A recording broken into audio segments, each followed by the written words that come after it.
My name is Juan Alejandro. I'm with the NHPO Leadership Institute. I'm in Class 3, Group 6. I'm here to interview Maria Alvarado, who presently is Vice President of la Cámara de Empresarios Latinos de Houston. And she's also the Directora del Comité de Empresarios Latinos. Maria, I know that you're born in Colombia. Can you tell me some experience you have as living as a young child in the United States? Yes, well, actually, I'm from Cali, Colombia. I'm very proud of my culture and my heritage. And I migrated from Cali, Colombia to the United States when I was 3 years old. And was that in Houston? I actually, we arrived to California, Southern California, yeah. Mm-hmm. And it was the San Fernando Valley, so I grew up as a quote-unquote valley girl, oh my gosh.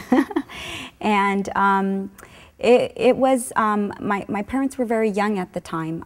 My father was 26, my mother was 25, I was 3, my sister was 2, and we came to a foreign country. I remember us living in his boss's home. We, fortunately, because of my dad's education as an electronic engineer, he got a job offer and we all had our residencies. So it was, you know, just the language and the culture, and then living in a household that's Anglo-Saxon. So those are the memories that, you know, that stand out when I first came to the U.S. So living in California, did you also go to school there, or? Yes, yes. I actually, well, elementary school, I assisted to St. Elizabeth, to a private school, and then also attended in high school, St. Genevieve High School, in Panorama City, California, also in the Valley. And then shortly went after to Los Angeles Mission College to start with my paralegal studies. Paralegal, that's great. Who was the most influential person to you as a child or as a young adult in California? The most influential person to me, for me, would be my grandmother, my father's mother. And why? She had 7 children. They basically lived in, and my dad shares this story, like a type of shack. They didn't even have a floor, it was dirt, you know, era tierra. And my dad was the second oldest of 7 brothers, and him being about 7 years old, he had to take care of his other siblings, had a lot of responsibility. While my aunt my grandmother at nighttime, she would sew for the rich people in Colombia, in Cali, Colombia. And she would stay up till 4 or 5 in the morning sewing, and all of a sudden she became, with her hard work and dedication, she became one of the richest people in Cali, Colombia, and had several stores. So it was like a rags to riches, you know, against all odds, single mother with kids. And so she is truly a mentor for me. I can see that because she provided the ability for your father, to go to school and become an engineer. Yeah, yeah. I know since your father was an electrical engineer, can you tell me something about your mother and what influence she had on you? Oh, my mother's another entrepreneur. I actually try to emulate my life around the example I received in my household. I'm very blessed to have the parents that I have. My mother, I don't ever remember us being with a babysitter. She was an entrepreneur at a very early time. Yeah, an empresaria, yes, it's in the blood. And she put up a beauty salon, and you know, those are long hours when you have a beauty salon. You open up shop at 8 a.m. and get set up, and then until the last client leaves, you know, which was sometimes 10, 11 o'clock at night, pick us up from school and take us over to the salon. And she always said, you know, if my kids are going to pick up some bad habits, let it be mine, not some strangers. And that's what I emulate in my home, always having my kids with me and being able to balance the home life and then also have a career, and then without, you know, descuidándose, you know, with the kids, which is very important. So it sounds like you had a great childhood. You had a fantastic grandmother. Your father, he provided, educated himself and brought you to the United States. And your mother, the empresaria. What do you want to pass on to your kids, or how do you want to influence your kids most? Oh, goodness. Every day of my life, I remember since I even conceived, within even conception, I started, because I believe in the power of words, you know. The things that you hear, the things that you say, the things that you see will reflect what's in your heart and what's in your soul. And I've always told my kids that they're beautiful, they're wonderful, they're smart, they're intelligent, they can do anything they put their mind to. And if, you know, if somebody says they're weird or they're different, that is a compliment to be different. You definitely, and that's God's purpose. All of us are unique. So, and basically teach my daughters what my mother has taught me. You know, prepare yourself, educate yourself, be independent, autosufficient, and always be true to yourself. It's very nice.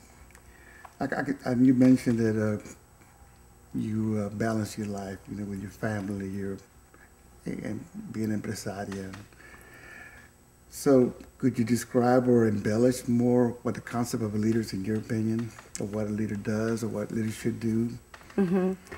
A leader. A leader inspires, a leader motivates, a leader is one who has a vision with a mission and is able to take that group or that organization, or whether it's a family, to that goal, to that mission. And a leader brings out the best. You know, as a leader, you acknowledge, you notice those talents and gifts in individuals, just like we do as parents with our children. They're all different, and just help them to reach their full potential as individuals. That's very good, because a leader means so many things to so many people. Yeah. And I think you captured it very well. Yeah. At what point in your life did you realize or decide that you aspired to be a leader amongst your peers? Was it an event, a mentor? You mentioned your great parents and your grandmother. What caused the stimulus within you? Goodness, there's, you know, sometimes there's things in life that are just meant to be for more than you either try to avoid it or you really don't look for them, but it just happened, and that's exactly what happened to me. It just happened. I got asked to be director of the Women Entrepreneurs Committee, you know, and didn't have a whole lot of prior experience in that type of situation or environment, and that's when I realized that that I came alive. That it just made me happy when the ladies would go up to me and say, "Wow, you inspire me, you motivate me." Right? Yeah, this is como directora del Comité de Mujeres Empresarias, and I was like, "Wow, I inspire," you know, and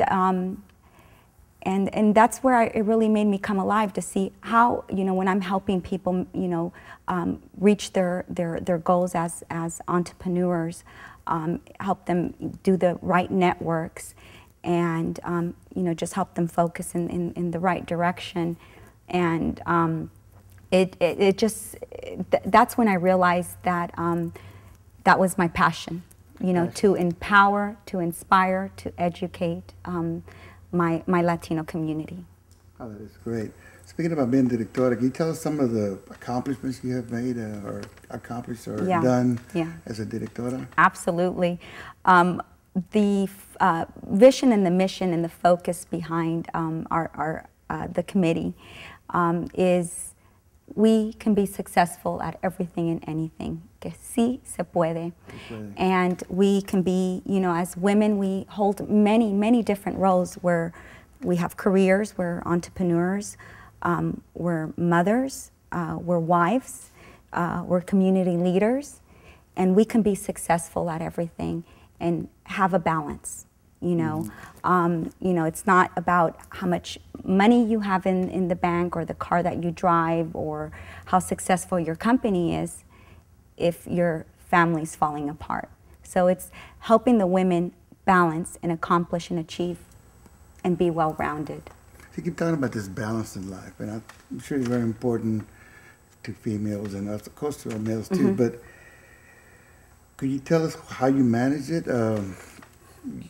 As I was reading up on you, of course, and I saw that you have a business and you work for another company, plus you have two young daughters. Yes, yes, two teenage daughters, and 12 a and good friend and 14, husband. yeah. And my question is, how do you manage to balance all that, plus directora and vice president of the El Comité and vice president of the Empresarios?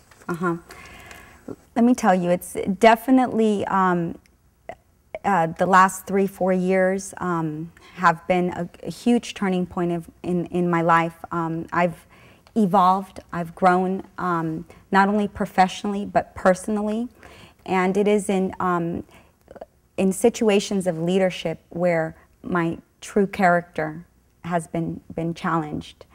And gosh, it's just keeping organized, knowing my priorities, and being committed. You know, if I say I'm going to do something, I'm going to do it, whether it's with my daughter. If I tell her I'm going to go take you here, or whether it's with the comité, yes, I will follow up with you on such information, or whether I have a board of directors meeting, knowing, you know, so it's about prioritizing and organization, you know. For example, knowing that I'm not going to miss my daughter's play at school, because those moments leave and they're not going to come back. Yeah, so it's about priority. You've got a lot of accomplishments. I read on your resume bio and on the website of how you received nominations for awards and received awards, been featured on magazines and all that. But what do you consider your most significant accomplishments? I know you're an empresaria, you're a Latina, you're a mother, you're a wife, you're a leader. If you could sum up in your mind or to us as to what your most significant accomplishment, what would that be?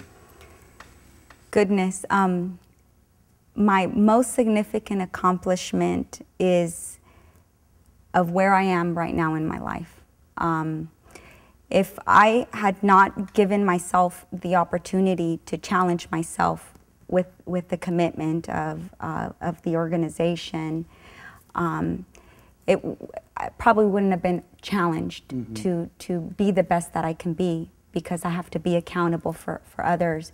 And it helped me see gifts and talents in myself that I probably, who knows, I wouldn't have recognized. And you know, I see one of my older daughters, she'll be 15 in a couple months. She's quinceañera, and she's actually going to the Greater Youth Leadership Institute. And she's a future Latina leader, you know, and I see how she's growing and evolving, and for me to see that, that's a great accomplishment. You know, yesterday she tried on a black suit, first time with my black high heels, because she has a debate, a national debate this weekend, and I was like, wow, you know, yeah. So that right there, that was a defining moment for me. I can see that your leadership qualities, you know, you've able to pass them on to your daughter. So what advice do you have to other Latinos and Latinas who might not know you except through an interview or through a magazine or through a videotape on YouTube or whatever? What advice do you have on them to become a leader such as yourself? Goodness, I believe that that we all have it in us. In one way or another, there's all different types of leaders. It's just being able to acknowledge and recognize your gifts and your talents. And I believe that God gives us gifts and talents not to keep to ourselves, but to share with others. and to just go after their passions, and don't not to conform to the status quo. You know, yeah, not to conform to it. That if somebody says you can't do, you know, you can't be a successful career woman, and you can't have a family, and you can't have a healthy marriage, you know, who says you can? I mean, yes, it's possible. Yeah. So that would be is sí se puede. Yes, you can. Yeah. The only one to limit you is yourself. Before we close, I want to ask you a question. There was when you were running for vice president, there was a little slogan that you had. How's it go? Que por vicepresidente no límite, or which one was it? Se vive, se siente. Yeah, one of the members had a little I guess a little cheer for me, and it lit me up. But yeah, when I won the elections as vice president, yeah, they were singing "Se vive, se siente, María Presidente." So yeah, that was really neat. That was like, you know, wow, it happened. I congratulate you, because you're Thank the you. first Latina to be the vice president. Yes. And you'll be president next year. Yes. And I think I read that the organization, like 15 years. Yeah, that's going on 16 years actually 16 this years, month. Yeah. That is fantastic. One more question, and it's mostly just you to get to know you better. Is that how do you want to be remembered? I mean, you have a lot of accomplishments. You're still a very young woman, and yet you have your own businesses. You know, you have attained, power within an organization by being vice president. You'll be president next year. You're a directora. But you're also a wife, a mother, a Latina leader. How do you want to be remembered? How do I want to be remembered? If I touched your life in any way, in a positive way, whether it was through a piece of information or just motivating you or inspiring you to help bring the best out in you, that's how I want to be remembered. That's great. Yeah. Maria, muchas gracias. Juan Alejandro. Thank you. And thank you very much. Thank you.